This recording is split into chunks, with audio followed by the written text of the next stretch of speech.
रखले बारू के करा खातिर थाती ओकर बानी ओकर रहब फाटे तोहर काहे छाती बड़ा जोगा के रखले बारू के करा खातिर थाती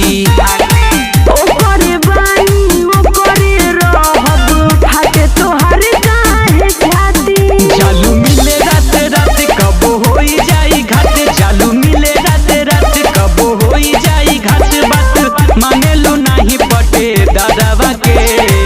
मानेलू नहीं पटी दादावा के आके हमके डोली में ले जाई आके हमके डोली में ले जाई दुल्हन बनब राज भरवा के आके हमके डोली में ले जाई हम दुल्हन बनब राज भरवा के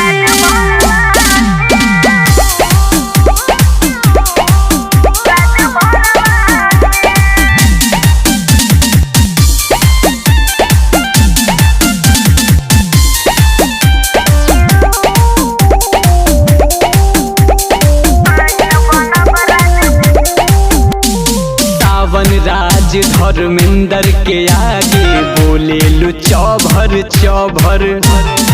पूरा जिला जवार में बबुआ एक पीस हमरो लभर पंकज बाबा या शिवम के आगे बोले लू चौभर